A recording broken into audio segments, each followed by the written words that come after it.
In the quiet vastness of the Mojave Desert, on a crisp October morning in 1947, a sound unlike any heard before echoed across the ancient dry lake beds. It was sharp, sudden, a crack that split the air itself. For those who witnessed it, standing on the sun-baked earth far below, it was the sound of history being made. The sound of humanity punching through an invisible wall that many had believed could never be breached. The sound of Captain Chuck Yeager and his Bell X-1 breaking the sound barrier for the very first time. But that thunderclap, that momentous boom, was just the beginning of a story that would span decades and reshape our understanding of flight, physics, and the very limits of human ambition. It was the beginning of the sonic boom era, a time when the skies above America rang with the sharp reports of aircraft moving faster than sound itself, when engineers and scientists raced to understand the mysterious shockwaves trailing behind supersonic aircraft, and when the dream of routine passenger flight at speeds exceeding Mach 2 seemed not just possible, but inevitable. Welcome to a journey through one of the most fascinating and complex chapters in aviation history. This is the story of sonic booms, the massive research effort to understand and control them, and the rise and fall of America's ambitious supersonic transport program. It's a story of triumph and tragedy, of brilliant scientific discoveries and stubborn physical realities, of bold dreams confronting harsh economic and environmental truths, the ancient thunder and early shockwaves. Long before humanity ever conceived of supersonic flight, nature had been creating sonic booms since the dawn of time. Every thunderstorm that has ever rolled across our planet's skies has announced its presence with the sharp crack or rumbling boom of thunder. This most familiar of natural sonic booms occurs when a stroke of lightning instantaneously heats the surrounding column of air molecules to temperatures exceeding 50,000 degrees Fahrenheit. The air expands so rapidly that it creates a sudden spike in pressure, a shockwave that radiates outward at the speed of sound. The sound of thunder varies dramatically depending on your distance from the lightning strike. Close up, it's an ear-splitting crack, a sharp report that can make your heart skip a beat. From farther away, it becomes a low rumble, a growl that rolls across the landscape. For millennia, humans feared this sound, attributing it to angry gods hurling celestial weapons from the heavens. They had no way of knowing they were hearing the planet's original sonic booms, atmospheric shockwaves created by one of nature's most powerful forces. But thunder wasn't the only natural source of sonic booms. On rare occasions throughout history, witnesses have reported hearing mysterious double bangs from the sky, sounds that seem to come from nowhere, unexplained by any visible lightning. Some of these may have been caused by large meteors entering Earth's atmosphere at just the right trajectory and altitude. When a sufficiently massive piece of space rock plunges through our atmospheric layers at velocities that can exceed tens of thousands of miles per hour, it creates shockwaves that, under the right conditions, can reach the surface as powerful sonic booms. These cosmic visitors provided another example of supersonic phenomena, though their rarity meant few people ever connected these mysterious sounds with the concept of objects moving faster than sound. On a far smaller but much more familiar scale, humans actually invented their first artificial shockwaves centuries before powered flight was even imagined. The simple act of cracking a whip creates a miniature sonic boom. When a bullwhacker or circus performer snaps a whip with sufficient skill, the tip of that whip accelerates to speeds exceeding the speed of sound, usually around 1,125 feet per second at sea level. The characteristic crack is actually a tiny shockwave, an acoustic signature created as the leather tip breaks through the sound barrier. For centuries, no one understood the physics behind this sound. It was simply accepted as part of the whip's nature, a sharp report that helped control livestock or punctuate a performance. The 19th century brought the development of firearms powerful enough to routinely send projectiles flying faster than sound. With the perfection of high-powered explosive propellants in the latter half of the 1800s, the muzzle velocity of bullets and artillery shells began to regularly exceed the speed of sound. Firearms specialists noticed a peculiar characteristic of these weapons, a sharp cracking noise distinct from the explosive report of the gunpowder itself. They called these sounds ballistic cracks, though they didn't fully understand their origin. What they were hearing were shock waves created when air molecules couldn't be pushed aside fast enough by the speeding projectiles. The molecules compressed together into waves of higher than atmospheric pressure that surged away from the bullets and shells as they tore through the air. Ernst Mach and the science of shock waves. It would take the brilliant mind of an Austrian physicist and philosopher to begin unraveling the mysteries of these supersonic phenomena. In the 1870s, Ernst Mach became the first scientist to systematically explain what was happening when objects moved faster than the speed of sound. Born in 1838 in what is now part of the Czech Republic, Mach possessed one of those rare intellects that could bridge multiple disciplines. He was equally at home in physics, philosophy, and psychology, and his work would leave lasting impacts on all three fields. Mach's genius lay not just in his theoretical understanding, but in his commitment to making the invisible visible. He understood that to truly comprehend supersonic phenomena, scientists needed to see the shock waves that bullets and shells were creating. Working with colleague Peter Salcher, Mach devised an ingenious solution. They adapted a photographic technique called Schlieren photography, from the German word for streaks or striations, that could capture shadow-like images of variations in air density. The Schlieren method had actually been invented earlier by August Toepler, but Mach and Salcher perfected its application to high-speed ballistics. The principle is elegant in its simplicity. Light rays passing through air of varying density are bent or refracted differently. By carefully arranging mirrors, lenses, and a light source, and by using an extremely brief spark to freeze motion, Mach and Salcher could photograph the invisible pressure waves surrounding supersonic projectiles.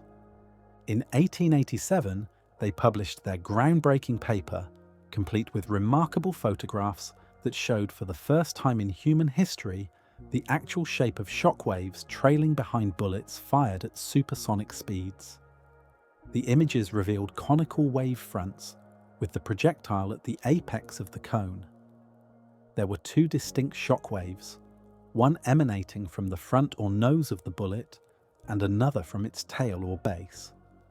These photographs were nothing short of revolutionary. They transformed shock waves from a theoretical concept into visible, measurable phenomena. Mach's theoretical work was equally important. He determined that the specific speed of sound isn't a fixed value, but varies with the medium through which sound travels. In the gases that make up Earth's atmosphere, sound moves faster in warm air than in cold air. At 68 degrees Fahrenheit at sea level in dry air, sound travels at approximately 768 miles per hour. But at altitudes above 40,000 feet, where temperatures can plummet to minus 70 degrees Fahrenheit, the speed of sound drops to only about 659 miles per hour. In 1929, decades after Mach's death, a Swiss aerodynamicist named this relationship the Mach number in his honor. The Mach number is simply the ratio of an object's speed to the local speed of sound. An aircraft flying at Mach 1 is moving exactly at the speed of sound. Mach 2 is twice the speed of sound, and so forth. This seemingly simple ratio would become one of the most important parameters in high-speed aerodynamics, a number that would define entire eras of aviation development and dominate the design considerations for every supersonic aircraft ever built. Mach's motto, "Seeing is understanding," captured his fundamental belief that visual evidence was crucial to scientific progress. His Schlieren photographs didn't just document shock waves, they inspired generations of researchers to pursue visual methods of studying aerodynamic phenomena. The images showed that supersonic projectiles trailing two distinct shock waves, one from the front and one from the back, created that characteristic double crack that firearms experts had long noticed. This observation would prove critically important decades later, when scientists began studying the sonic booms from aircraft. The work of Ernst Mach laid the groundwork for all future sonic boom research. His photographs, his theoretical framework for understanding shock waves, and his insistence on rigorous experimental validation established the scientific foundation upon which 20th century researchers would build. When aviation finally achieved supersonic speeds, the scientists working on those programs would repeatedly turn back to Mach's pioneering work for insights and inspiration. The Second World War and the V-2. The shock waves produced by passing bullets and artillery rounds became part of the cacophony of fearsome sounds heard by millions of soldiers during the two world wars. But it was in the final year of the Second World War that sonic booms arrived as a weapon of terror, announcing a new and horrifying age of warfare. On Friday evening, September 8, 1944, a sudden explosion tore open a large crater in Staveley Road in West London. The first German V-2 ballistic missile aimed at England had announced its arrival in the most terrifying way imaginable. The massive rocket, travelling faster than sound as it plummeted toward its target, arrived without warning. Only after the devastating explosion did survivors hear a double thunderclap, the characteristic sound of the missile's sonic boom catching up with the fallen rocket. For the next 7 months, this new sound, which the British came to call a sonic bang, became a dreaded part of daily life for millions of people in Britain, France, Belgium, and the Netherlands. More than 3,000 V-2 rockets were launched, each creating shock waves that would always arrive too late to provide any warning to those unfortunate enough to be near the missile's point of impact. The psychological effect was profound. Unlike conventional bombers, which could be heard approaching and potentially intercepted, the V-2 arrived in complete silence, followed by destruction, and only then the sonic boom that announced what had already occurred. The V-2 represented a technological leap that shocked Allied scientists and military leaders. This was no ordinary weapon. It was a true spaceship, climbing to altitudes of over 50 miles before arcing down toward its target at speeds exceeding 3,000 miles per hour. The shockwaves it created were unlike anything previously experienced in warfare. They were a grim herald of the supersonic age to come. After the war ended in 1945, these strange noises faded into memory, at least for civilian populations. But in remote corners of the American Southwest, in secret test facilities hidden in the Mojave Desert, a small group of military personnel, government researchers, and contractor engineers were about to bring the sonic boom back in a very different context. They were preparing to explore the largely unknown territory of transonic and supersonic flight, and in doing so, they would create a new era of atmospheric shockwaves. Breaking through, the X-1 and Chuck Yeager. The United States Army Air Forces, soon to become the independent United States Air Force, established a remote test facility at Muroc Army Airfield in California's Mojave Desert. Located on the edge of Rogers Dry Lake, one of the largest expanses of flat, hard-packed earth in North America, this isolated base was perfect for testing experimental aircraft. The dry lake bed provided miles of emergency landing space. The weather was reliably clear, and perhaps most importantly, the nearest population centres were far enough away that noise and safety concerns were minimal. It was here that the National Advisory Committee for Aeronautics, NACAA, NASA's predecessor organisation, joined with the Air Force and the Bell Aircraft Corporation to tackle what many considered an impossible challenge: breaking the sound barrier in controlled level flight. The project centered on a remarkable little aircraft designated the XS-1, later simplified to X-1, a name that would launch one of the most storied experimental aircraft programs in history. The X-1 was unlike anything that had flown before. Just 31 feet long with a wingspan of 28 feet, it looked more like an artillery shell with stubby wings than a conventional airplane. This similarity was intentional. Engineers knew that .50 caliber bullets, with their streamlined shape, remained stable at 3 times the speed of sound, so they deliberately modeled the X-1's fuselage after that proven projectile design.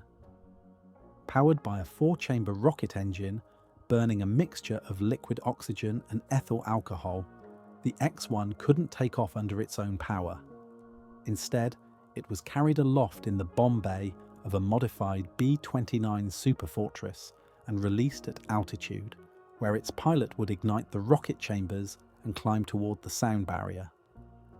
The man chosen to make history was Captain Charles Elwood Yeager, a West Virginia native who had distinguished himself as a fighter ace during World War II, shooting down 13 German aircraft. But Chuck Yeager was much more than a skilled combat pilot. He possessed an almost intuitive understanding of aircraft and their behavior, combined with an ability to remain calm under extreme pressure and communicate complex flight characteristics to engineers in terms they could understand and use. These qualities made him the ideal test pilot for the most dangerous mission in aviation. Through the summer and fall of 1947, Yeager and the X-1 team conducted a series of carefully planned flights, each pushing closer to the sound barrier. Previous attempts by both the X-1 and by other experimental aircraft had encountered severe aerodynamic buffeting as they approached Mach 1. The aircraft would shake violently, controls would become mushy or unresponsive, and in some cases, pilots lost control entirely. Many engineers genuinely believed there was a barrier in the sky, a physical limit beyond which conventional aircraft could not pass. The X-1's engineers made critical modifications to address these challenges. They installed a movable horizontal stabilizer that allowed the pilot to make instantaneous incremental changes in the aircraft's angle of attack.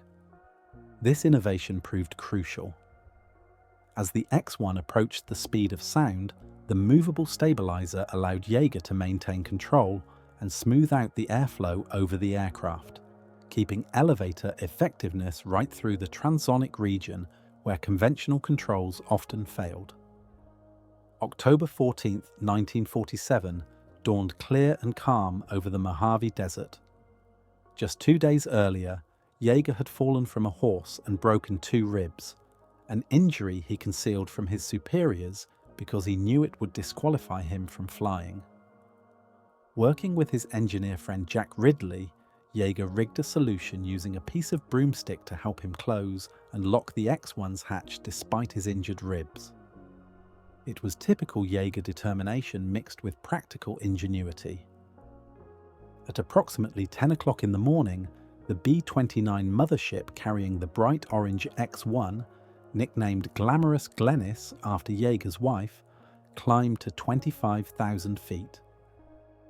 Yeager carefully lowered himself through the bomb bay into the tiny cockpit of the X-1, sealed himself in, and gave the signal.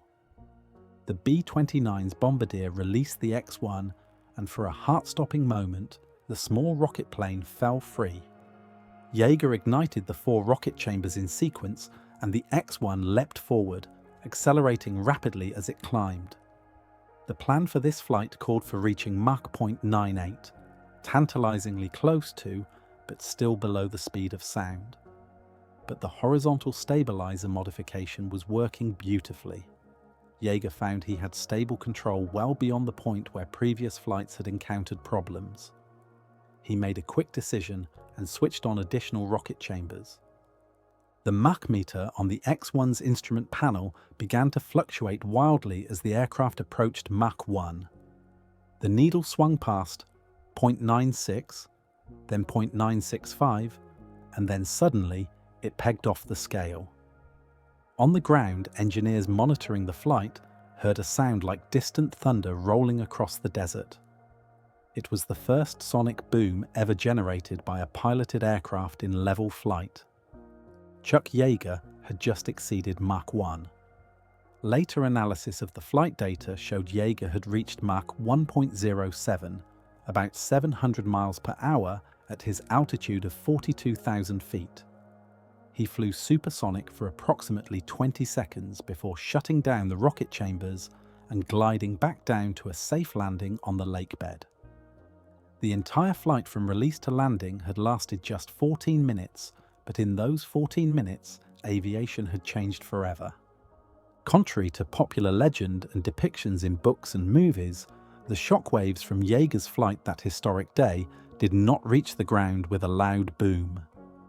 He flew only briefly at what aerodynamicists consider barely supersonic speeds, less than Mach 1.15. Additionally, meteorological conditions that day, including probable headwinds at altitude, meant the shockwaves likely refracted away from the surface rather than reaching the ground. Some NACA personnel in a tracking van reported hearing a sound like distant thunder, which could only have occurred under specific atmospheric conditions with strong tailwinds and cooler air near the surface. But regardless of whether anyone on the ground heard it that day, the achievement was real and revolutionary. The X-1 had proved that aircraft could be designed to fly faster than sound, and that the concept of an insurmountable sound barrier was, as the Smithsonian would later note, a myth. In the years that followed, the X-1 would fly a total of 78 times, eventually reaching speeds of Mach 1.45 and altitudes of nearly 72,000 feet. The program gathered crucial flight data about transonic and supersonic flight that would prove invaluable for future aircraft development. For his achievement, Yeager, along with Bell Aircraft's Larry Bell and NACA's John Stack, shared the prestigious Collier Trophy, presented to them at the White House by President Harry Truman. The X-1 itself would eventually be retired to the Smithsonian Institution, where it remains on display today, a testament to one of aviation's greatest achievements. The Century Series and the boom begins. What Yeager and the X-1 proved possible in 1947 became routine by the mid-1950s. The knowledge gained from the X-1 program and subsequent experimental aircraft enabled the design of operational supersonic fighters and interceptors. The Air Force embarked on an ambitious program to develop a new generation of jet fighters, aircraft that could routinely fly faster than sound and were built specifically to defend American airspace during the increasingly tense Cold War. These aircraft, known collectively as the Century Series because their designations range from the F-100 through the F-106, represented a remarkable burst of technological advancement.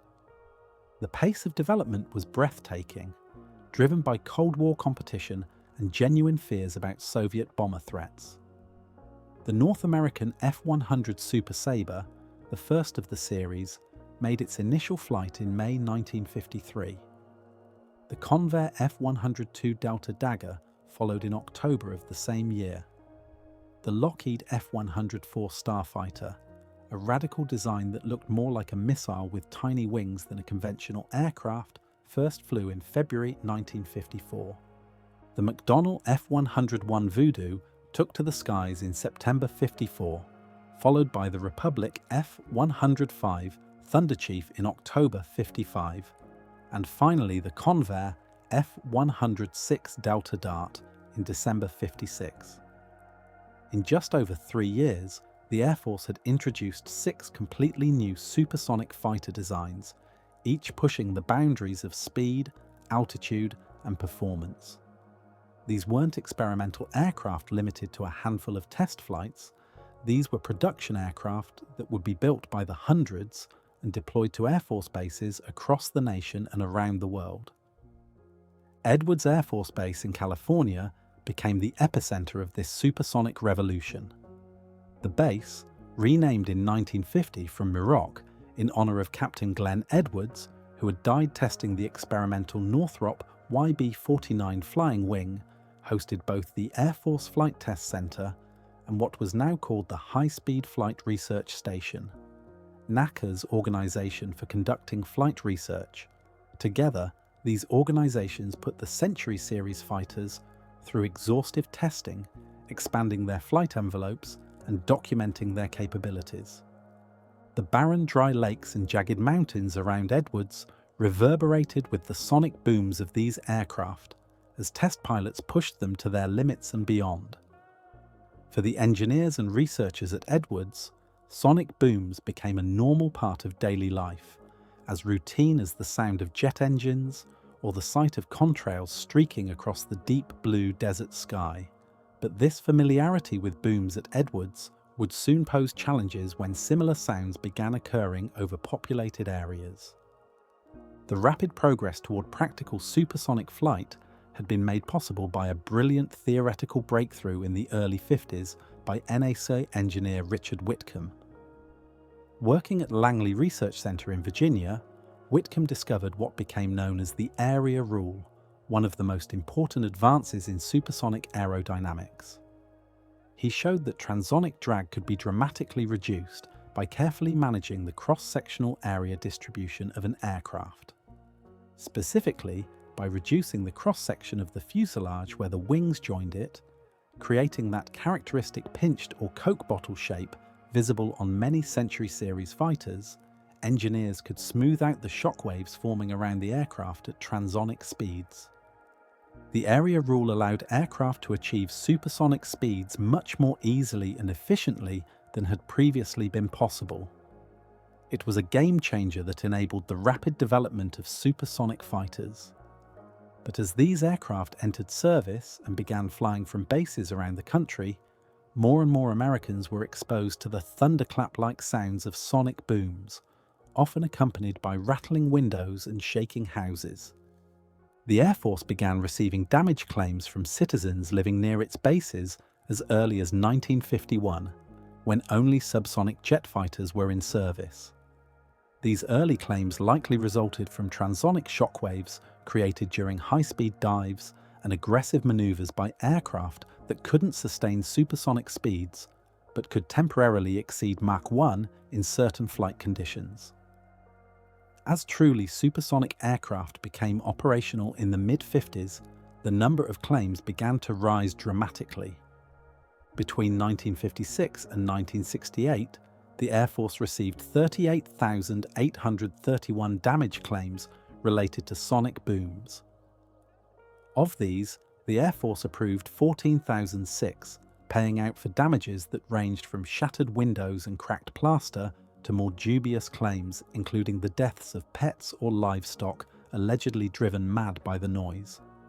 65% of approved claims were for broken glass, 21% for cracked plaster that was usually already weakened or deteriorating, 8% for objects knocked from shelves, and 6% for miscellaneous other damages.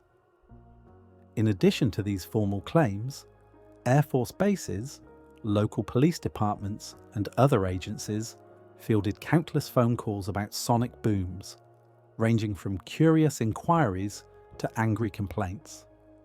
The phenomenon was bringing a new kind of aviation noise into people's lives, and many found it unsettling at best and infuriating at worst. Congressional representatives began hearing complaints from constituents, and the issue started appearing in committee hearings and public debates. The B-58 Hustler, speed and sound. While supersonic fighters could readily exceed Mach 1, they could only do so for short periods before their afterburner gulping engines exhausted their fuel supplies. Their sonic boom carpets, the areas on the ground affected by their shock waves, were correspondingly short, often just a few dozen miles in length. But one aircraft that became operational in 1960 would change this equation dramatically. The Convair B-58 Hustler was unlike any bomber that had come before.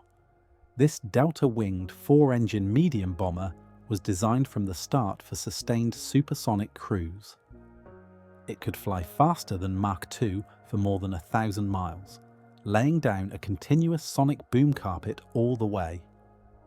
Weighing up to 163,000 pounds fully loaded, the B-58 was the first aircraft to demonstrate that large, heavy aircraft could routinely operate at supersonic speeds. On March 5, 1962, the Air Force showed off the Hustler's remarkable capabilities in a spectacular long-range demonstration. A B-58 departed Los Angeles and arrived in New York just over 2 hours later, traveling at an average speed of 1,215 miles per hour, despite having to slow down for aerial refueling over Kansas. After another refueling over the Atlantic, the same aircraft raced the Sun back to Los Angeles, completing the round trip with one more refueling at an average speed of 1,044 miles per hour. It was an impressive achievement that demonstrated the feasibility of sustained supersonic flight and seemed to point toward a future of supersonic commercial aviation. But there was a problem. Almost everywhere the Hustler flew supersonic over populated areas, it left sonic boom complaints and damage claims in its wake. On its record-breaking transcontinental flight, the bomber dragged a sonic boom carpet 20 to 40 miles wide back and forth across the country, frightening residents, breaking windows, cracking plaster, and setting dogs barking in communities along its route. The B-58, despite being produced in small numbers with only 116 built, became a symbol of the sonic boom problem. The Air Force even produced a pamphlet for investigators looking into boom-related damage claims that featured an illustration of a B-58 on its cover. The message was clear. This airplane might be fast and technologically impressive, but it was creating problems wherever it flew over civilization. These experiences with the B-58 raised troubling questions. If a relatively small number of military bombers could generate this many complaints flying occasional training missions, what would happen when civilian airliners flew supersonic routes multiple times daily over populated areas? Would the public tolerate constant sonic booms? Could buildings and structures withstand repeated shockwave exposures? What would be the psychological effects on people subjected to daily or even hourly booms? These questions were becoming increasingly urgent because by the late 1950s, both the United States government and the American aviation industry had become convinced that supersonic commercial flight was not just possible, but inevitable.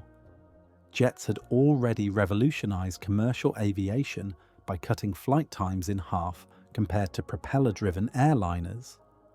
Supersonic transports promised to do the same thing again, cutting times in half once more. If the United States was going to maintain its leadership in commercial aviation, and if American companies were going to compete with emerging European supersonic designs, answers to the sonic boom problem would need to be found.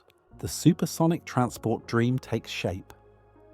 In 1958, the newly formed National Aeronautics and Space Administration inherited from NASA the mission of advancing American aviation technology. While much of NASA's budget and attention would soon be captured by the space race, the agency also committed to supporting the development of an advanced passenger aircraft that would fly at speeds of at least Mach 2.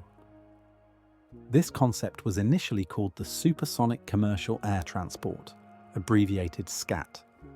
The timing seemed perfect. Commercial aviation was in the midst of a revolution as the first generation of jet airliners entered service. The Boeing 707 and Douglas DC-8 were flying passengers twice as fast and twice as high as the propeller-driven Constellations and DC-7S they replaced. With this rate of progress, many industry leaders believed that supersonic speeds would naturally be the next step. The rapid advances in military supersonic flight suggested that the technology was maturing to the point where civilian applications were feasible. Motivation for an American supersonic transport program intensified when Britain and France announced plans to jointly develop the Concorde, a sleek, delta-winged supersonic airliner designed to cruise at Mach 2. Soviet designers were also working on their own supersonic transport, the Tu-144. If these foreign projects succeeded and the United States did nothing, American dominance in commercial aviation, one of the nation's most important export industries, could be threatened. The Federal Aviation Agency, soon to become the Federal Aviation Administration, emerged as the lead government advocate for an American SST. At NASA, 3 major research centers eagerly joined the effort. The Langley Research Center in Virginia, NASA's oldest and largest facility, brought expertise in aerodynamic design and extensive wind tunnel capabilities. The Ames Research Center in California contributed advanced knowledge of supersonic flight regimes and novel aircraft configurations. The Lewis Research Center in Ohio, later renamed for astronaut and Senator John Glenn, specialized in the advanced propulsion systems that a supersonic transport would require. The strategy for developing the American SST leaned heavily on technologies being developed for another ambitious Air Force program, the North American XB-70 Valkyrie. This enormous 6-engine bomber was designed to cruise at Mach 3 for thousands of miles, far faster than the B-58 and large enough to provide meaningful data for a commercial transport. Although the XB-70 program would be drastically curtailed before production, 2 experimental aircraft would eventually be completed, and they would play crucial roles in SST research. But first, the basic configurations for a supersonic transport needed to be developed. Through the late 1950s and early 60s, NASA researchers explored an astonishing variety of designs. These were designated SCAT-1 through SCAT-25 and beyond, each representing different approaches to the enormous challenges of sustained supersonic cruise. The designs varied wildly in size, shape, and configuration. Some featured conventional swept wings, others had pure delta wings or complex double delta planforms. Some included canards, small horizontal surfaces mounted ahead of the main wings. Several concepts explored variable sweep or swing wing designs that could change their geometry in flight. By early 1963, NASA had narrowed the field to a few baseline concepts that showed the most promise. SCAT-4, SCAT-15, and SCAT-16 came from Langley Research Center, contributed by some of the center's most respected aerodynamicists, including Richard Whitcomb. SCAT-17 emerged from the Ames team. These designs became the starting points for subsequent industry studies as aircraft manufacturers developed their own proposals for what would become known simply as the SST. SCAT-16 featured variable sweep wings that could be adjusted in flight to optimize performance during both subsonic maneuvering near airports and supersonic cruise at altitude. SCAT-17 had a canard forward surface combined with a delta wing at the rear, a configuration inspired partly by the XB-70's innovative design. Both were judged highly promising, but they remained purely conceptual. Enormous amounts of research, development, and testing would be required to turn these paper designs into flyable aircraft. One of Langley's supersonic experts, William Alford, and his colleague Cornelius Driver recognized the scale of the challenges ahead. They noted that ways would have to be found to achieve major increases in flight efficiency, and that major attention would have to be paid to the sonic boom, which had become a dominant factor in aircraft design and operation. Richard Whitcomb himself eventually withdrew from working on the SST program, concluding that it would never be practical as a commercial aircraft. His concerns about the sonic boom and its impact on operations proved prophetic. The SST program quickly became a joint responsibility between the Federal Aviation Agency and NASA. The FAA would oversee overall development and coordinate with industry partners, while NASA would conduct and sponsor the scientific and technological research needed to make supersonic commercial flight a reality. The first two administrators of the FAA, retired Lieutenant General Pete Quesada and Najib Halabi, were both strong proponents of the SST. They saw it as essential for maintaining American leadership in aviation and believed the technical challenges, including sonic booms, could be overcome with sufficient research and development funding. In June 1963, President John F. Kennedy formally approved development of a supersonic transport in a speech at the Air Force Academy. The announcement committed the United States government to supporting industry efforts to build an aircraft that would surpass Concorde's capabilities. Kennedy framed the program in the context of American technological leadership and international competitiveness. With this presidential endorsement, the SST program shifted into high gear, and with it, so did research into understanding and controlling sonic booms. Scientific foundations. Understanding the N-wave. While engineers worked on aircraft configurations, scientists were building the theoretical and experimental foundations needed to understand sonic booms. Among the pioneers in this field was a brilliant young English mathematician named Gerald Whittam. Working in the early 1950s, Whittam developed the first systematic mathematical analysis of the pressure signature created by a supersonic aircraft. Whittam showed that when an aircraft flying faster than Mach 1 passes overhead, ground observers experience a characteristic pressure pattern. There's an abrupt rise in air pressure as the bow shockwave from the aircraft's nose arrives, followed by a more gradual but deeper decrease in pressure for a fraction of a second, and then a sudden recompression back to ambient pressure as the tail shock passes. When graphed with pressure on the vertical axis and time on the horizontal axis, this signature forms a shape remarkably similar to an elongated capital letter N. Whittam called this the N-wave, and the term stuck. The N-wave signature became the fundamental tool for understanding and describing sonic booms. The peak overpressure, the maximum increase in pressure above ambient atmospheric pressure, determines how loud and potentially damaging a boom might be. This overpressure is typically measured in pounds per square foot, abbreviated PSF. The duration of the N-wave, the time between the initial pressure rise and the final return to ambient pressure, depends on the length of the aircraft and the altitude at which it's flying. Longer aircraft and higher altitudes both produce longer duration N-waves. Whittam also developed the theoretical framework for understanding how aircraft shape affects the boom signature. He introduced the concept of the F function, a mathematical representation of how shock waves from different parts of an aircraft's complex three-dimensional shape combine and interact.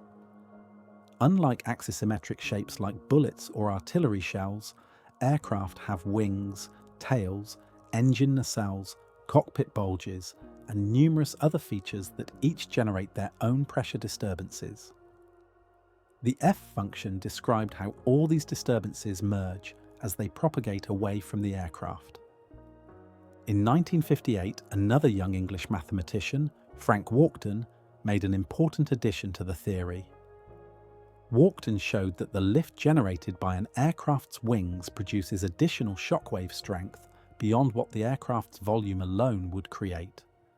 This was a crucial insight.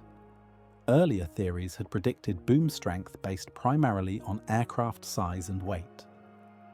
Walkden demonstrated that the lift required to keep a heavy aircraft in the air, particularly a large transport carrying hundreds of passengers, would create stronger sonic booms than purely volume-based predictions suggested. These theoretical advances by Whittam, Walkden, and others provided the mathematical tools needed to predict sonic boom characteristics from aircraft designs. But theory alone wasn't enough. The atmosphere is a complex, ever-changing medium. Temperature variations, winds, turbulence, and other meteorological factors all affect how shock waves propagate. To validate theories and develop practical prediction methods, extensive flight testing would be essential. NASA Langley became the focal point for sonic boom research within the space agency. 3 individuals in particular would become closely associated with the field. Harry Carlson, a versatile supersonic aerodynamicist, specialized in wind tunnel experiments and theoretical analysis. Harvey Hubbard, chief of Langley's Acoustics and Noise Control Division, brought expertise in measuring and characterizing acoustic phenomena. Dominic Maglieri, a young engineer who joined Hubbard's division, became NASA's top specialist in planning boom tests, deploying instrumentation, and analyzing the massive amounts of data these experiments generated. In 1958 and 59, these researchers conducted NASA's first systematic sonic boom tests at the Wallops Flight Facility on Virginia's remote Delmarva Peninsula. Using NASA F-100 and F-101 fighters flying at speeds between Mach 1.1 and Mach 1.4 and altitudes from 25,000 to 45,000 feet, they made the first good ground recordings of sonic booms from aircraft in steady, level supersonic flight, the kind of profile a future airliner would mostly fly. The tests provided crucial baseline data. Arrays of microphones and pressure sensors on the ground captured the boom signatures, allowing researchers to correlate measured overpressures with aircraft speed, altitude, and weight. Sample observers provided subjective assessments of loudness and annoyance. A sample plate glass window was deliberately exposed to the booms to test structural effects, and it cracked from a boom created by an aircraft at 25,000 feet, providing an early indication that even moderate altitude sonic booms could cause damage.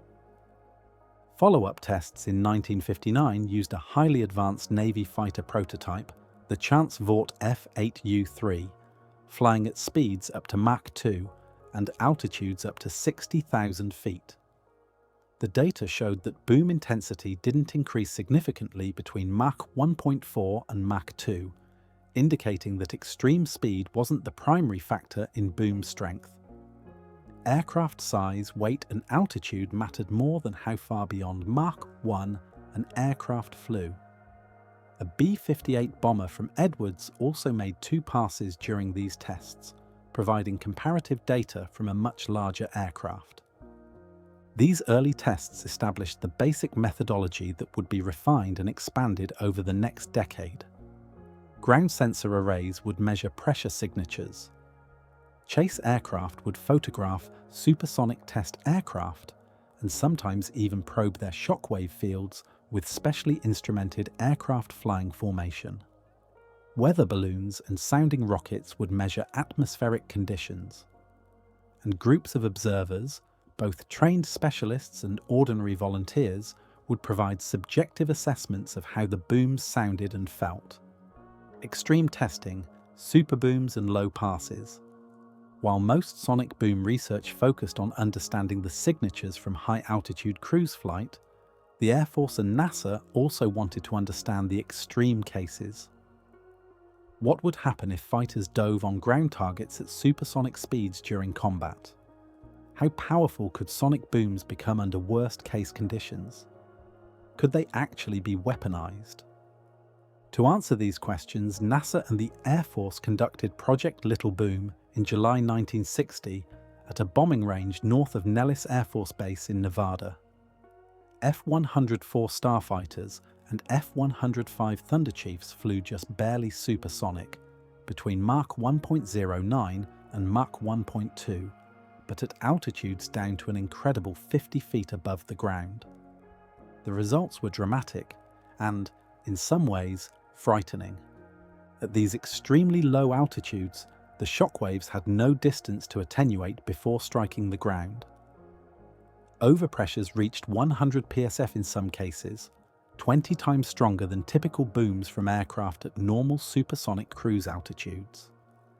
There were more than 50 incidents of windows shattering at overpressures between 20 and 100 psf, though few breakages occurred below 20 psf.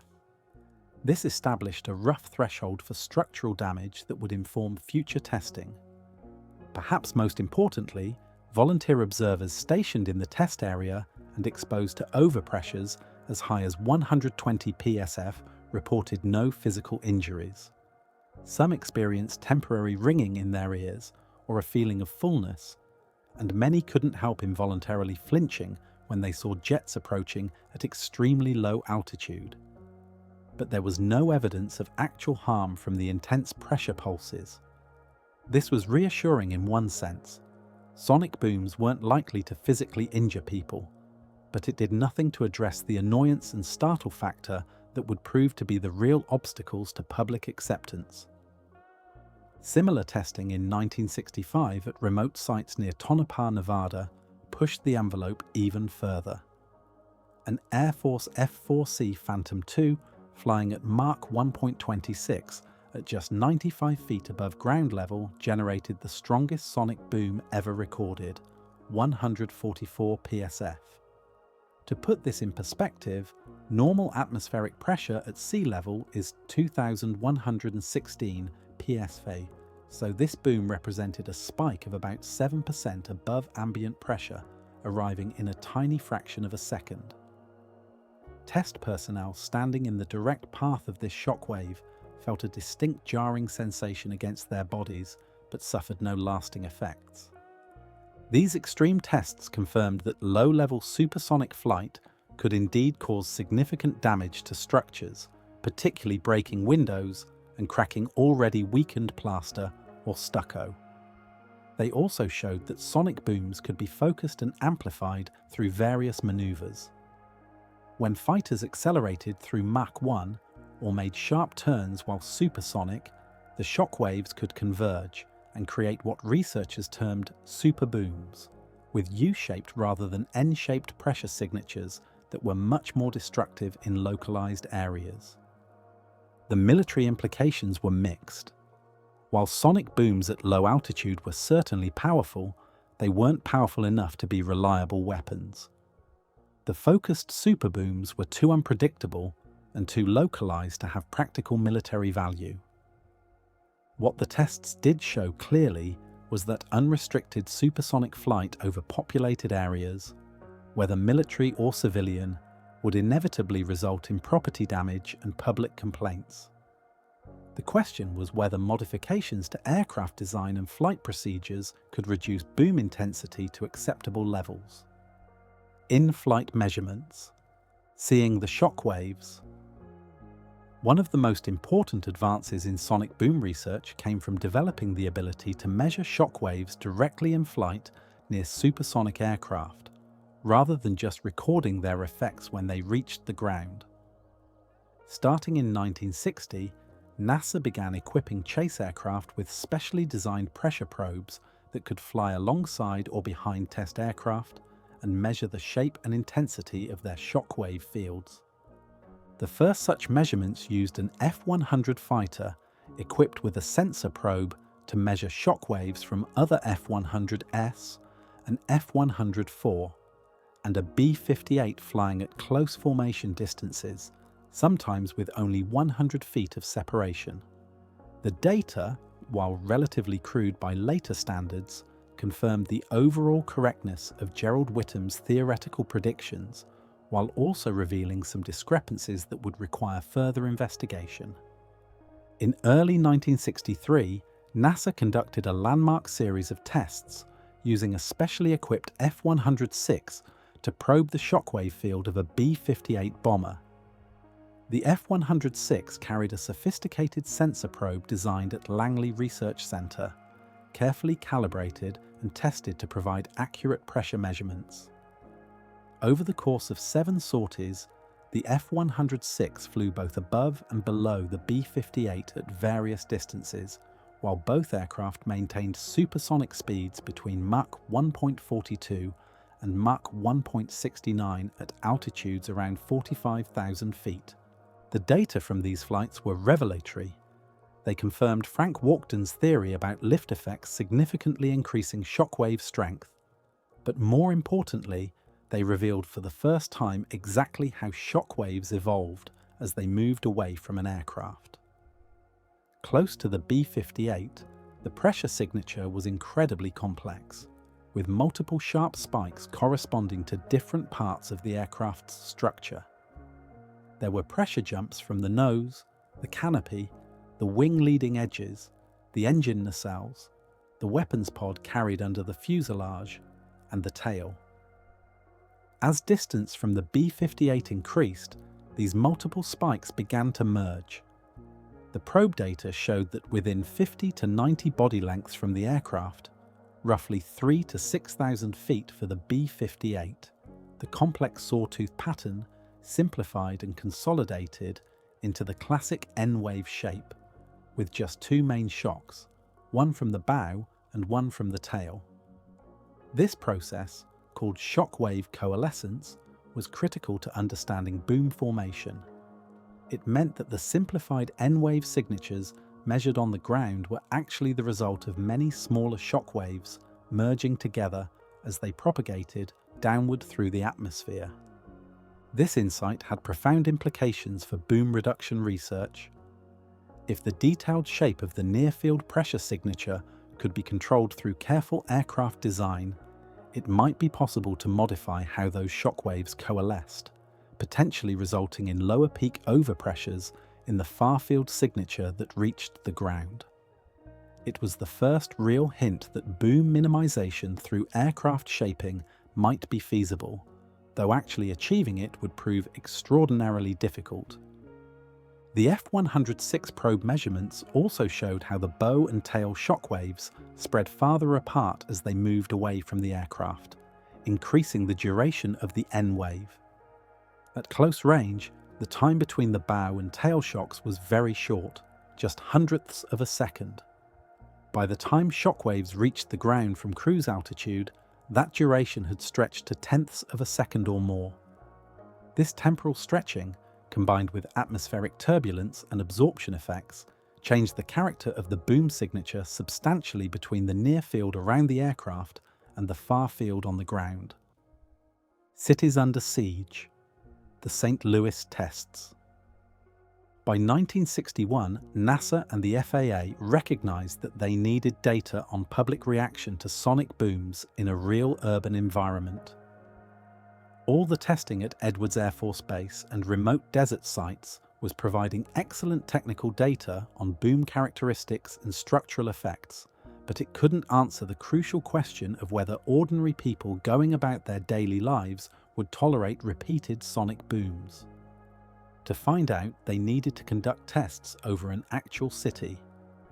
From July 1961 through January 1962, the Air Force, NASA, and FAA conducted what they called the Community and Structural Response Program over St. Louis, Missouri. In an operation nicknamed Bongo, the Air Force sent B-58 Hustler bombers on 76 supersonic training flights over the city at altitudes between 31,000 and 41,000 feet. F-106 interceptors flew 11 additional flights at similar altitudes. The flights were officially described as routine SAC radar bomb scoring missions, though they were carefully coordinated to provide research data. Langley personnel installed ground sensors throughout the metropolitan area, measuring overpressures that ranged up to 3.1 psv. Investigators from Scott Air Force Base in Illinois, or, for a brief period, a NASA-contracted engineering firm, responded to damage claims and assessed their validity. Repeated interviews with more than 1,000 residents tracked how attitudes toward the booms changed over time. The results were troubling for SST proponents. About 90% of residents surveyed reported being at least somewhat affected by the booms, and approximately 35% found them genuinely annoying. Scott Air Force Base received about 3,000 complaints during the test period, and another 2,000 complaints about 74 sonic booms that occurred in the 3 months following the formal end of the test. The Air Force eventually approved 825 claims, paying out $58,648 in damages. Analysis of the structural effects found that about 20% of damage claims appeared legitimate, primarily involving minor issues like hairline cracks in already stressed plaster or objects knocked from shelves. The sonic booms hadn't caused dramatic structural failures, but they had triggered minor damage in buildings already in less than perfect condition. More concerning was the clear indication that repeated booms were wearing on people's patience. Initial tolerance was giving way to increasing annoyance and anger. The St. Louis tests represented the first sustained sonic boom exposure of a major American city, and they served as a clear warning that public acceptance couldn't be taken for granted. If this level of response occurred in a test explicitly conducted with community cooperation and advance notice, what would happen when sonic booms became routine, unexpected, and potentially more frequent aspects of daily life under commercial SST flight paths? Oklahoma City, the definitive test. The results from St. Louis left many questions unanswered. The test period had been relatively short. The booms had been irregular and unpredictable in timing. The study design had limitations in how it sampled public opinion. To get more definitive data, a much larger, longer, and more carefully designed study would be necessary. In February 1964, the FAA launched Operation Bongo 2, the most comprehensive sonic boom study ever conducted. Oklahoma City was chosen as the test location for several reasons. The city had significant economic ties to aviation through the nearby Mike Mulroney Aeronautical Center and Tinker Air Force Base, suggesting its population might be more tolerant of aircraft noise. The local Chamber of Commerce actively supported hosting the tests, even throwing a celebratory dinner when Oklahoma City was selected. The weather was generally favorable for flight operations, and the metropolitan area was large enough to provide a statistically significant sample population while still being small enough to make comprehensive instrumentation feasible. Starting on February 3, 1964, 8 sonic booms per day began hitting Oklahoma City, scheduled to begin at 7 in the morning and continue through the afternoon. B-58 bombers provided most of the booms, augmented by F-104 starfighters and occasional flights by F-101 Voodoos and F-106 Delta Darts. The noise was carefully controlled, limited to between 1.0 and 1.5 PSF for the first 12 weeks, then increased to between 1.5 and 2.0 PSF for the final 14 weeks. This range was deliberately chosen to match what was expected from future SST operations. The FAA instrumented 9 control houses scattered throughout the metropolitan area with sophisticated sensors to measure structural responses. Langley personnel equipped 3 additional houses with even more extensive instrumentation and set up arrays of microphones and atmospheric measurement equipment around the region. The National Opinion Research Center at the University of Chicago, a respected academic survey organization, was hired to conduct 3 waves of interviews with a sample of 3,000 adults, tracking how their attitudes evolved over the test period. Initially, Oklahoma City residents seemed to take the booms in stride. The predictability helped. People knew when to expect the booms and could plan around them. A camera crew hired by the FAA to document public reaction was surprised to find that some construction workers downtown actually used the noon boom as their signal to break for lunch. But tolerance didn't last. Within the first 14 weeks, the city's 2 tallest buildings reported 147 broken windows from the sonic booms. Civic groups sought legal action to stop the tests, though they were blocked by local politicians and a district court judge who supported continuing the program. As the tests progressed and the boom intensity increased in the later weeks, complaints multiplied. The story made national news, and pressure mounted from local, state, and federal levels to end the experiment. The FAA brought Operation Bongo 2 to an early conclusion on July 30th, 1 month before the planned end date. In total, 1,253 sonic booms had been generated over Oklahoma City during the 26-week period, followed by 13 weeks of data analysis and follow-up activities. The final report, released in February 1965, presented mixed findings that could be interpreted different ways depending on one's perspective. The National Opinion Research Center reported that 73% of survey subjects said they could live indefinitely with 8 daily sonic booms at the intensities tested.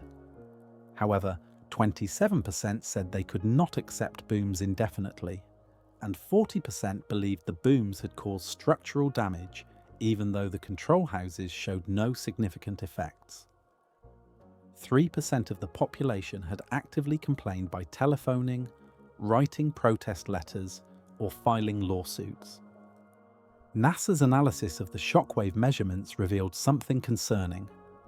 A small but significant number of recorded overpressures were much higher than expected based on the aircraft's altitude and speed. These anomalies appeared to result from atmospheric effects, particularly heat rising from urban landscapes and turbulence in the lower atmosphere near the surface. Under certain conditions, these factors could focus shockwaves or amplify them, producing localized superbooms that were several times stronger than predictions suggested. The wide variation in boom signatures recorded by closely spaced microphones dramatically illustrated the atmospheric effect. On one test, an F-104 flying at Mach 1.4 at 28,000 feet created overpressures that varied by a factor of 3 across an array of sensors separated by just 800 feet. Some locations recorded sharp N waves, while others measured distorted, rounded signatures.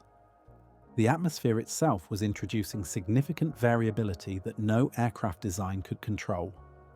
Operation Bongo 2 cost over $1 million, generated thousands of complaints, resulted in nearly 5,000 formal damage claims, and sparked several lawsuits.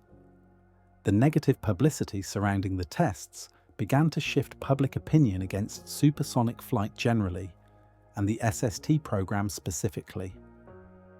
Plans for similar extended tests over other cities, including nighttime flights to assess sleep disruption, were quietly abandoned.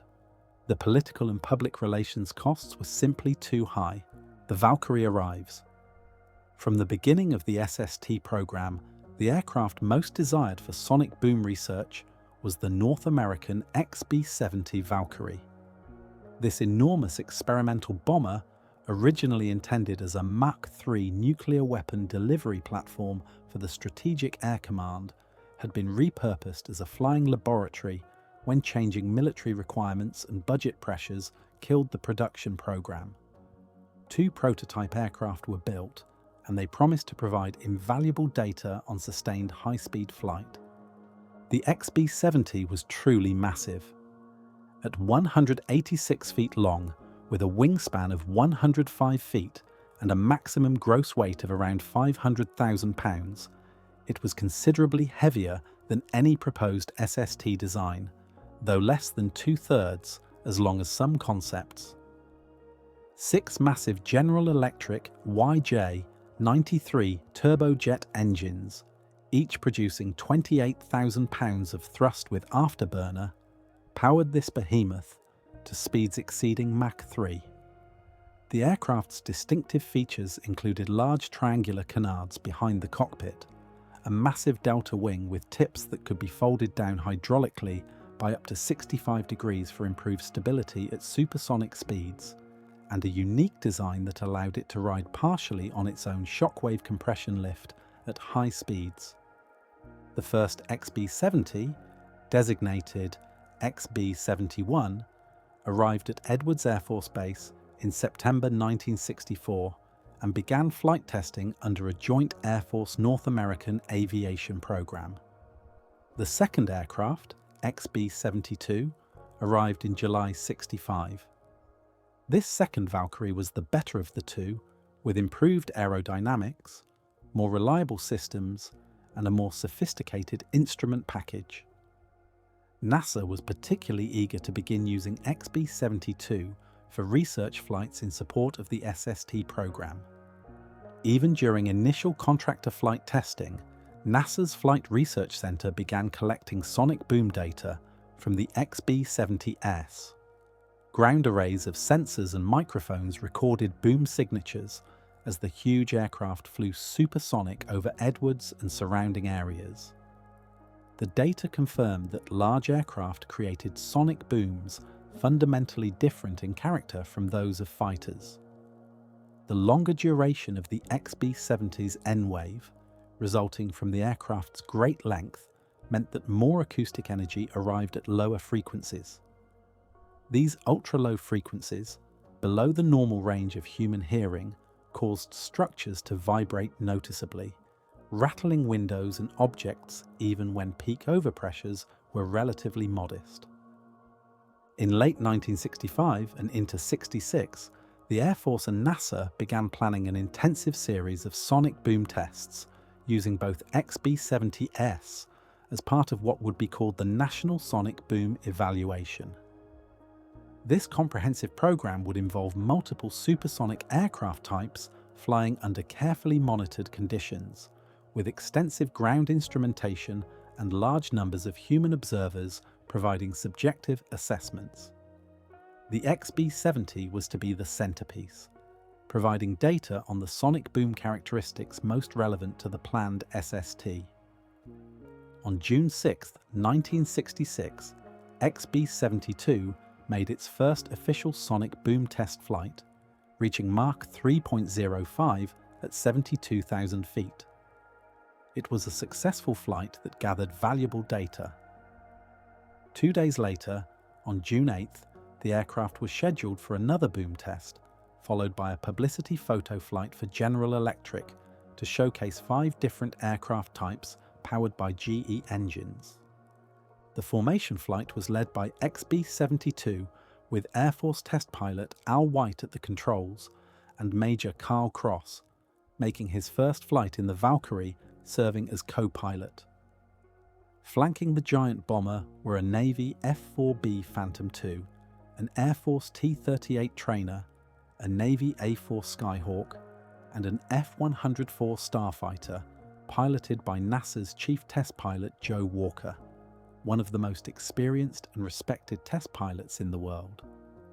The formation had been flying for about 30 minutes when disaster struck. The exact sequence of events remained somewhat unclear, but somehow the F-104 drifted into contact with the XB-70. The collision was catastrophic for both aircraft. The F-104, its vertical stabilizers severed, immediately entered an uncontrolled spin and broke up.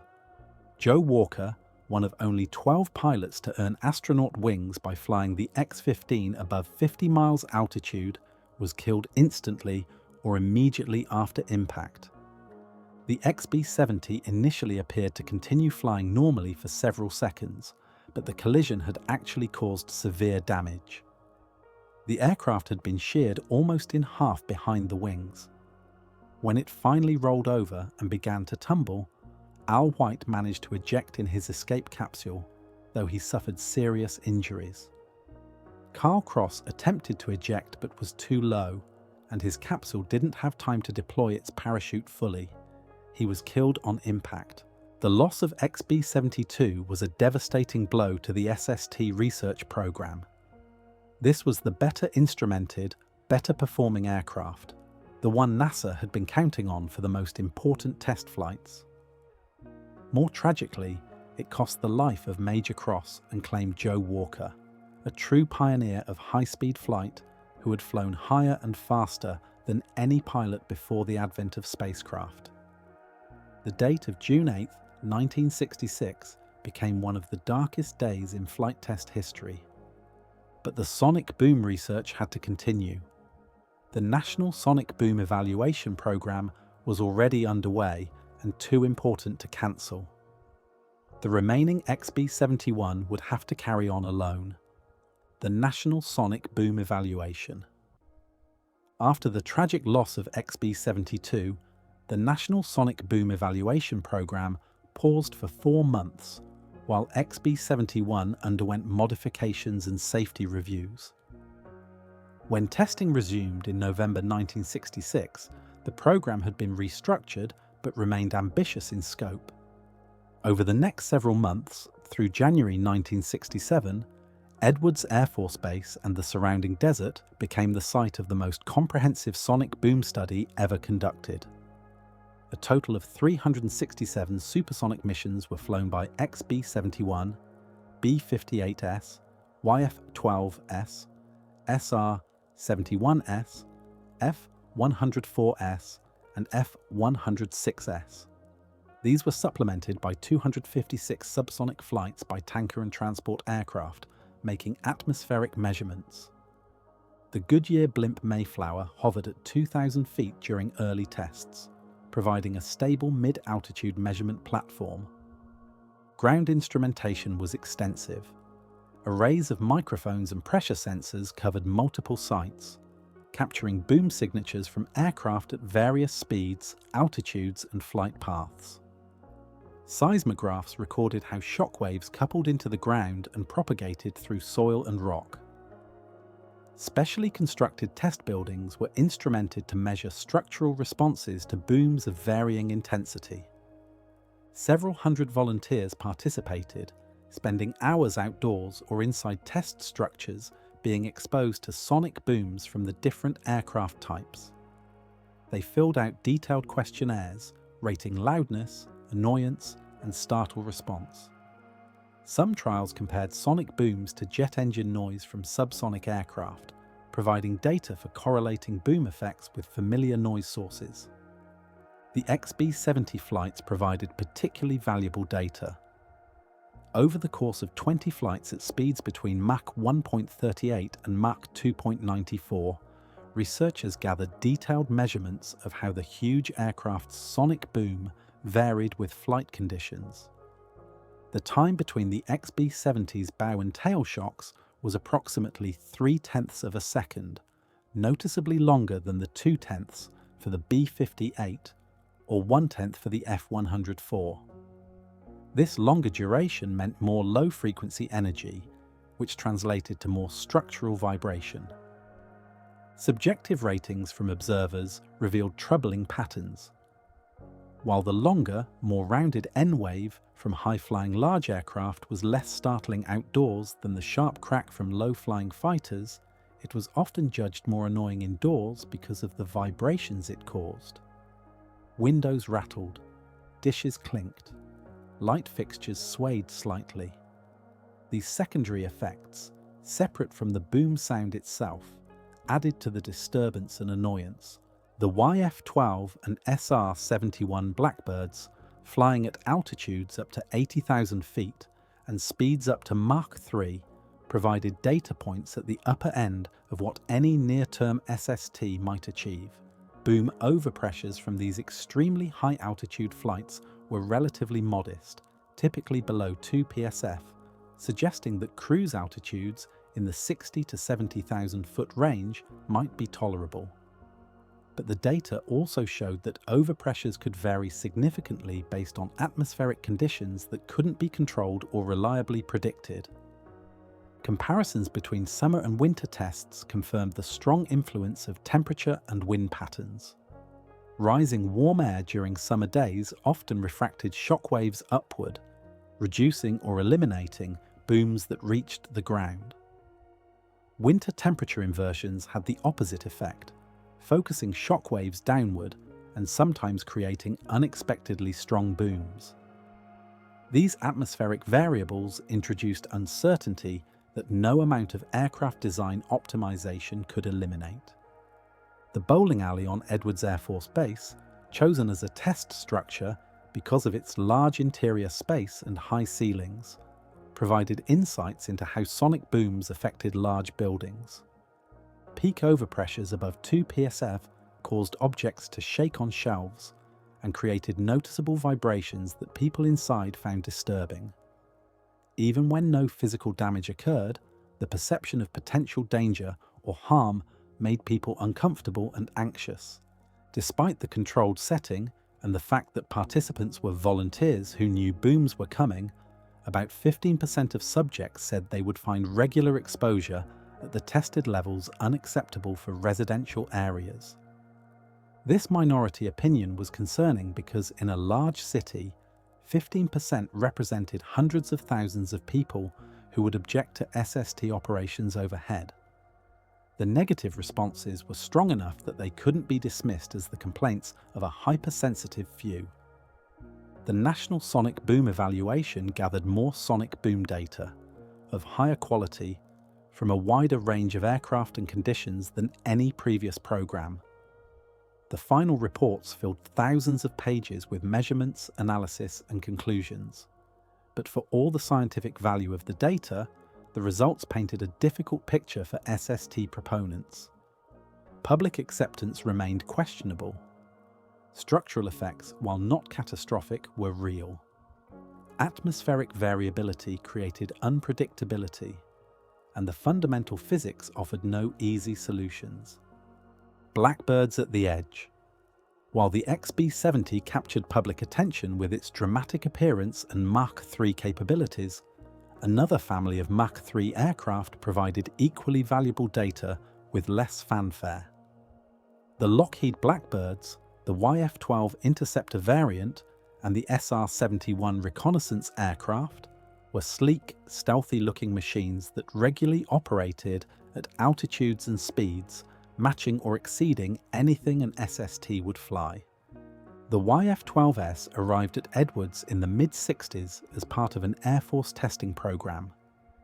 On May 1, 1965, one of them set multiple world records, including a sustained altitude of over 80,000 feet and a closed course speed of 2,070 miles per hour, Mach 3.14. 5 flights that day also yielded sonic boom measurements, providing data on booms from extreme altitudes. The boom signatures from YF-12S and SR-71S flying at 60 to 76,000 feet typically measured between 1.2 and 1.7 psf when the aircraft was directly overhead. During accelerations after aerial refueling, when the Blackbirds flew at lower altitudes and slower speeds, overpressures could reach 5 psf. But at cruise conditions, the high altitude provided enough distance for shockwave attenuation that boom intensity on the ground remained moderate. These results were encouraging for SST designers. They suggested that an airliner cruising in the 60 to 70,000 foot range might produce acceptable sonic booms, at least in terms of overpressure. But there were complications. The SR-71 and YF-12 were relatively small aircraft, much lighter than any proposed SST. Scaling up their boom data to predict what a £500,000 commercial transport would produce involved uncertainties. NASA wanted its own Blackbird for more controlled research flights. After years of negotiation, the agency finally acquired 2 YF-12As through a Memorandum of Understanding with the Air Force signed in June 1969. The timing was fortunate, as funding left over from the cancelled X-15 and XB-70 programs could be redirected to operate the YF-12S.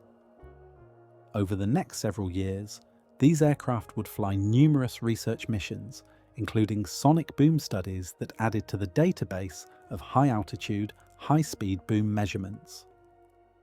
One particularly important series of tests conducted in 1970 involved the YF-12S flying over the huge Bren Tower at the Atomic Energy Commission's Jackass Flats test site in Nevada. The Bren Tower, originally built for nuclear radiation experiments, stood 1,527 feet tall, the highest structure ever used for sonic boom research. NASA, working with the FAA and the National Oceanic and Atmospheric Administration, installed a vertical array of 15 microphones at various heights on the tower, along with meteorological instruments. The tower tests focused on understanding caustics, regions where shock waves converge and focus due to aircraft maneuvers or atmospheric refraction. When fighters accelerated through Mach 1 or made turns while supersonic, their shock waves could create these focused regions where overpressures spiked dramatically. Understanding caustics was important both for avoiding them during SST operations and for helping military pilots recognize when their maneuvers might create damaging superbooms over populated areas.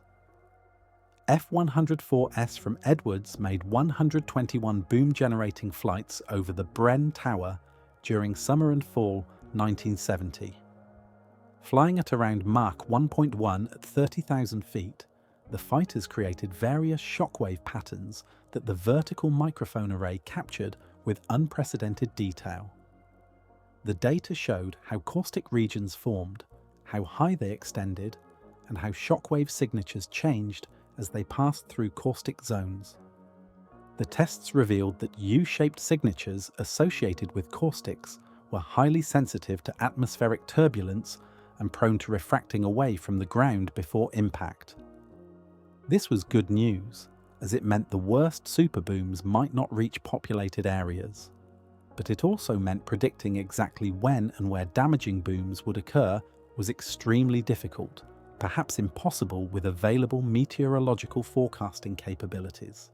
The Bren Tower tests also provided definitive measurements of the Mach cutoff, the condition where an aircraft flying just barely supersonic creates shockwaves that can't reach the ground at all. Below a certain speed, typically around Mach 1.15 at cruise altitudes, the shockwave cone angle is too shallow to intersect the surface. The aircraft's shockwaves simply propagate forward and upward, never catching up with the ground. This offered the possibility of boomless transonic cruise if future SSTs could operate efficiently in that narrow speed range, though the fuel penalties for flying so close to Mach 1 made it economically unattractive.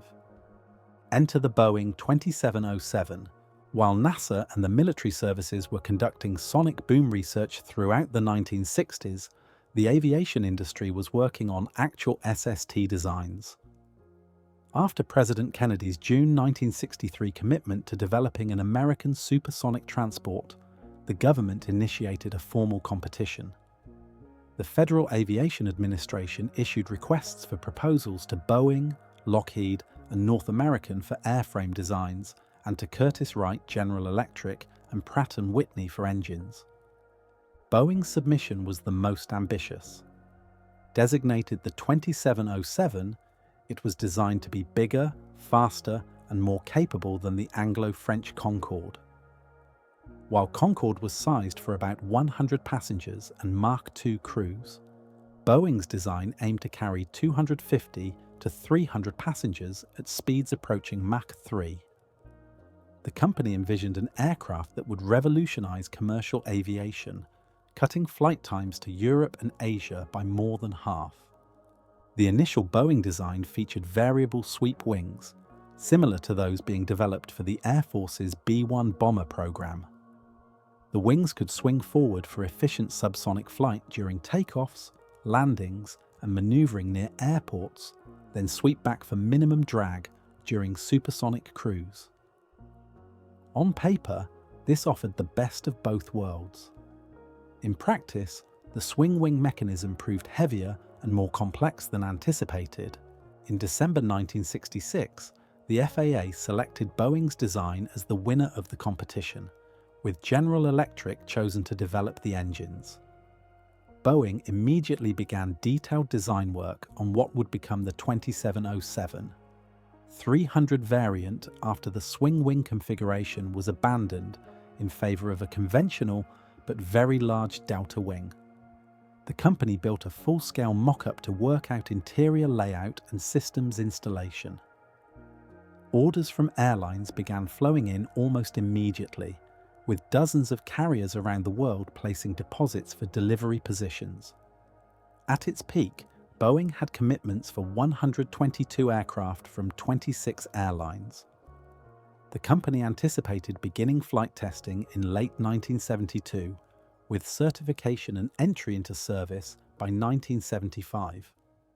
If everything went according to plan, fleets of American SSTs would soon be crisscrossing the country and flying transoceanic routes, making the Concorde look small and slow by comparison. But everything did not go according to plan. As Boeing worked through the detailed design, problems multiplied. The aircraft kept getting heavier, reducing payload and range. Costs escalated far beyond initial projections. The swing wing mechanism, even before it was abandoned, proved troublesome, and hanging over everything was the sonic boom issue. How could an aircraft this large, this heavy, cruising at these speeds and altitudes possibly produce acceptable sonic booms over populated areas? Boeing and NASA engineers explored various boom reduction techniques. Could the fuselage be shaped to modify the near-field pressure signature in beneficial ways? Could the aircraft climb to even higher altitudes where shock waves would attenuate more before reaching the ground? Could flight planning restrict supersonic operations to routes that avoided most populated areas? Every analysis kept coming back to the same stubborn conclusion. The laws of physics were inflexible. An aircraft of this size and performance would generate sonic booms substantially stronger than the 1 to 2 PSF levels tested in Oklahoma City, and those booms had already proven controversial. Public opposition to the SST program began building in the late 1960s. Environmental groups raised concerns about potential ozone layer depletion from SST exhaust at stratospheric altitudes.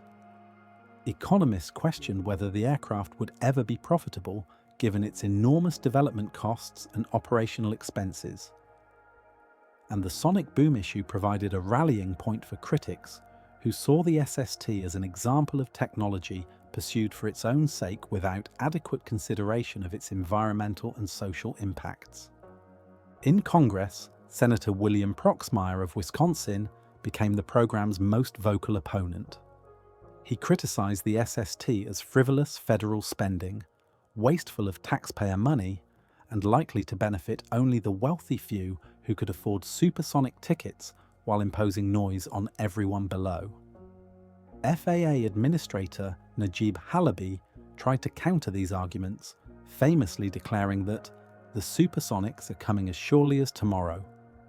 You will be flying one version or another by 1980 and be trying to remember what the great debate was all about. But public sentiment was shifting. The late 60s and early 70s saw growing environmental consciousness and increasing resistance to what many saw as unchecked technological progress. The noise pollution created by subsonic jets at airports was already a major issue. Adding sonic booms to the mix seemed unreasonable to many Americans. Organized opposition to the SST program spread beyond environmental groups to include economists, scientists, and ordinary citizens concerned about government spending priorities. The dream ends. In March 1971, despite strong support from President Richard Nixon's administration, the United States Senate voted to halt further funding for the SST program. It was a close vote, reflecting deep divisions about the project. A counterattack organized under the banner of the National Committee for an American SST urged supporters to send in $1 contributions to keep the program alive. Letters and donations poured in, eventually totaling nearly $1 million from aviation enthusiasts and industry workers. Labor unions strongly supported the program, worried that the winding down of both the Vietnam War and the Apollo Moon program would lead to mass unemployment in the aerospace sector. But the momentum had shifted. The House of Representatives followed the Senate's lead, voting against continued SST funding. The final votes were remarkably close given the program's ultimate fate. As recently as December 1970, the House had narrowly supported the program, but a procedural change allowing recorded votes, rather than voice votes, changed the dynamics. Representatives who privately supported the SST but faced constituent pressure against it could no longer hide behind anonymous voting. The recorded tally showed that public opinion had turned decisively against the program. On March 24, 1971, the SST program was officially cancelled. Boeing immediately laid off 7,000 workers directly involved in the 2707 program. Over the following 2 years, 60,000 more Boeing employees lost their jobs as the company struggled to adjust to the sudden end of its most ambitious project. The economic impact on Seattle and Washington state was devastating, a period that became known as the Boeing bust. A famous billboard near Seattle asked, "Will the last person leaving Seattle please turn out the lights?" The full-scale mock-up of the 2707 that Boeing had constructed was sold at auction in 1972 for $31,119 to a Nebraska millionaire who planned to build an aviation museum in Florida. The mock-up was shipped to Kissimmee, Florida on 7 railroad cars, where it eventually became part of an aviation exhibit. For years it sat partially disassembled, a monument to a dream that never flew. Eventually, the front section was acquired by the Museum of Flight in Seattle, returned home decades after the program's cancellation as a reminder of both ambition and failure. The end of the American SST program sent shockwaves through the aviation industry. Airlines that had placed orders for the 2707 cancelled their commitments. Most of them also cancelled or reduced their orders for the Anglo-French Concorde, which was still under development. Confidence in supersonic commercial aviation tumbled. Airlines began focusing instead on capacity over speed, embracing the Boeing 747 jumbo jet and similar wide-body designs that could carry twice or 3 times as many passengers as an SST while operating more economically and without creating sonic booms. The Soviet Tu-144, which had first flown in December 1968, beat Concorde into the air, but suffered from technical problems and never achieved commercial success. It made only a handful of passenger flights before being withdrawn from service. Concorde itself finally entered service with Air France and British Airways in 1976, 5 years after the American program was cancelled. The aircraft flew transatlantic routes for 27 years, maintaining a small but devoted following among passengers willing to pay premium fares for reduced travel time. But Concorde's operations were restricted. Sonic booms over land were banned, limiting the aircraft to oceanic routes. Even over water, flight paths were carefully planned to avoid affecting shoreline communities. The aircraft was noisy on takeoff and landing, limiting which airports would accept it. Only 20 aircraft were built, and the program never came close to recovering its development costs. When Concorde was finally retired in 2003, following a fatal crash in 2000 and the economic downturn after September 11, 2001, it marked the end of the supersonic passenger transport era that had begun with such optimism 4 decades earlier. Legacy and looking forward. The sonic boom research conducted from 1958 through 1971 constituted one of the most comprehensive scientific investigations of an aerodynamic phenomenon ever undertaken.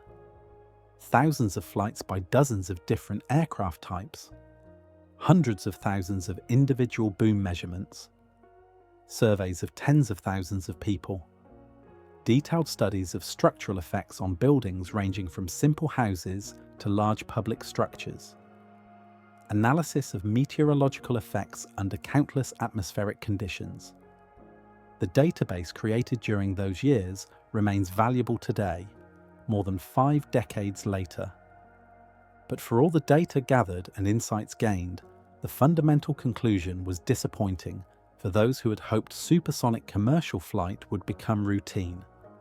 The laws of physics governing shockwave formation and propagation are inflexible. A large, heavy aircraft flying supersonically at practical cruise altitudes will generate sonic booms with peak overpressures of at least 1 to 2 psf and typically higher. These booms will be loud enough to startle people, strong enough to rattle windows, and occasionally crack already weakened structural elements, and frequent enough over any given area to generate widespread complaints and objections. NASA's Harry Carlson, speaking to sonic boom experts on the same day in 1970 that the last F-104 flew over the Bren Tower in Nevada, emphasized the importance of the flight test programs. "The importance of flight test programs cannot be overemphasized," he said.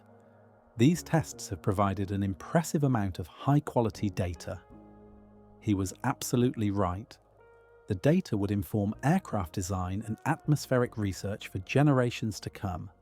But the data also showed clearly why the SST program had failed. Understanding sonic booms didn't yet translate into learning how to control them effectively. In 1973, the Federal Aviation Administration formalized what had become de facto policy. Regulations banned civilian supersonic flight over land within the United States. The rule was written as a speed limit rather than a noise limit, prohibiting flight faster than Mach 1 over populated areas regardless of boom intensity. This approach reflected the technical reality that no supersonic aircraft design then available could guarantee acceptable boom levels. The ban effectively ended any hope of widespread domestic supersonic airline service. For the next several decades, supersonic flight remained the domain of military aircraft, and even military operations were increasingly restricted. The Air Force and Navy developed policies to minimize supersonic flight over populated areas, limiting afterburner use and restricting supersonic profiles to designated airspace far from cities. The complaints and claims that had peaked in the 60s gradually declined as fewer boom-generating flights occurred over civilian populations. But research didn't stop entirely. NASA continued studying supersonic aerodynamics through the 70s, 80s, and 90s, though at reduced funding levels. Computers became powerful enough to simulate supersonic flow fields and predict boom signatures with increasing accuracy. Wind tunnel techniques improved. Most importantly, a new understanding emerged about how carefully sculpting an aircraft's shape could modify the near-field shockwave pattern in ways that produced lower far-field overpressures on the ground. This boom minimization theory, building on the insights from the F-106 probing flights of the B-58 decades earlier, suggested that a carefully designed aircraft might be able to shape its sonic boom signature. Instead of the classic N-wave with sharp pressure spikes, the boom might be transformed into a more gradual pressure rise and fall. Such shaped booms would be quieter, less startling, and potentially acceptable for overland flight. In 2003, NASA and Northrop Grumman tested this theory using a modified F-5E fighter called the Shaped Sonic Boom Demonstrator. The nose of the F-5E was extended and carefully contoured according to computational predictions. Flight tests showed that the boom shaping worked. The modified aircraft produced measurably quieter booms, about 30% reduction compared to an unmodified F-5E flying the same profile. It wasn't enough to make supersonic overland flight acceptable yet, but it proved the concept was valid. Today, NASA's X-59 Quesest program is taking boom shaping to its logical conclusion. The X-59, built by Lockheed Martin's Skunk Works, is an experimental aircraft with an extremely elongated nose, carefully shaped fuselage, and specially designed wings and empennage. Every aspect of its configuration is optimized to modify how shockwaves form and propagate. Computer simulations predict it will produce a sonic thump rather than a boom, with peak overpressures below 1 psf and a longer duration that makes the sound less sharp and startling. If the X-59 performs as designed, and if community response testing shows people find its shaped boom acceptable, it could lead to revision of the 1973 ban on supersonic overland flight. Instead of speed limits, future regulations might specify maximum acceptable boom noise levels. aircraft designed to meet those standards could fly supersonically over land, finally enabling the efficient transcontinental and transoceanic commercial services that were promised but never delivered 6 decades ago. Several companies are now pursuing supersonic business jet designs intended to serve the corporate travel market. Boom Supersonic is developing the Overture, a larger commercial transport. These companies are counting on advances in aerodynamics, propulsion, materials, and flight planning to produce aircraft that are economically viable and environmentally acceptable, where the SSTs of the 60s and 70s were not. Whether this renewed supersonic transport effort succeeds where the previous one failed remains to be seen. The physics challenges are unchanged. Fuel efficiency, operating costs, and environmental regulations are arguably more stringent now than 50 years ago. But computational tools are enormously more powerful. Materials science has advanced. Propulsion technology has improved. And perhaps most importantly, the knowledge base from the great sonic boom research effort of the 1960s and 70s provides a solid foundation on which to build. Conclusion. The story of sonic boom research and the American SST program is a complex tale without simple lessons. It's a story of brilliant scientific achievement in understanding shock waves and developing methods to measure and predict them. It's a story of engineering ambition in designing aircraft to fly faster and higher than any commercial transport before them. It's a story of extensive, careful research into how people respond to unfamiliar environmental stimuli and how structures react to repeated shockwave exposures. But it's also a story of dreams confronting physical limitations, of economic realities overcoming technological optimism, of environmental and social concerns gaining recognition alongside purely technical considerations, of political and public opinion proving as important as aerodynamic coefficients and pressure signatures. The sonic booms that echoed across Edwards Air Force Base, Oklahoma City, and countless other locations during those pivotal years of the 1960s carried within them both promise and warning. They announced humanity's conquest of the sound barrier and our mastery of supersonic flight. But they also demonstrated that progress in one dimension doesn't guarantee acceptance across all dimensions. Speed alone isn't enough if that speed comes with costs that society finds unacceptable. As we move into a potential new era of commercial supersonic flight, the data and insights from the sonic boom research of half a century ago remain as relevant as ever. The atmospheric conditions that focus or attenuate shockwaves haven't changed. The physical mechanisms by which aircraft generate booms remain the same. The human response to sudden, sharp, unexpected sounds is as reflexive now as it was then. What has changed is our ability to predict, simulate, and potentially shape those shockwaves. What has changed is our understanding of how to optimize aircraft configurations for boom minimization. What has changed is the computational power we can bring to bear on these complex problems. And perhaps what has changed most is the recognition that technological capability must be balanced with environmental stewardship and social acceptance. The researchers who spent those years measuring sonic booms across the American Southwest and cities like St. Louis and Oklahoma City built a foundation of knowledge that spans generations.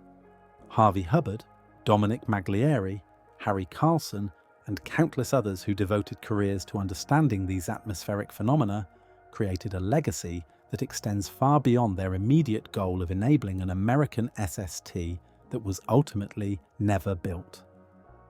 Their work lives on in every supersonic aircraft designed since, in every regulatory standard for aviation noise, in the atmospheric models used by meteorologists and acousticians, in the wind tunnel techniques and flight test procedures that have become standard practice, and now perhaps in the possibility that properly designed future aircraft might finally achieve what the SST program could not: routine supersonic flight that doesn't shake the ground below. The thunder of tomorrow, it turns out, took longer to arrive than the visionaries of the 1960s imagined. The sonic booms they created in pursuit of that dream taught us as much about limitations as about possibilities. But the pursuit itself, the massive effort to understand and potentially control these atmospheric shockwaves, represents human curiosity and determination at its best. We heard a problem. We measured it. We analysed it. We grappled with its complexities, and we learned. Whether that learning ultimately enables a new age of supersonic flight or simply teaches us to better understand and respect the physical constraints within which all technology must operate, the story remains a testament to the scientific method, to systematic research, and to the importance of testing reality rather than assuming our aspirations will inevitably be realized. The sonic booms have faded from American skies. The B-58S, F-104S, XB-70S, and SR-71S that generated them are now museum pieces. The SST program that drove so much of the research is a historical footnote, but the data remains. The knowledge persists, and the possibility that we might yet find ways to fly faster than sound without disturbing the ground below keeps the dream alive, even if the path there proved far longer and more complex than anyone imagined when Chuck Yeager first punched through that invisible barrier in the sky over the Mojave Desert so many decades ago. If you enjoyed this deep dive into the fascinating history of sonic boom research and the SST program, please hit that like button and subscribe to the channel for more explorations of space science, astronautics, and aerospace history. Your support helps us bring you these long-form, thoroughly researched videos. Until next time, keep looking up and keep learning.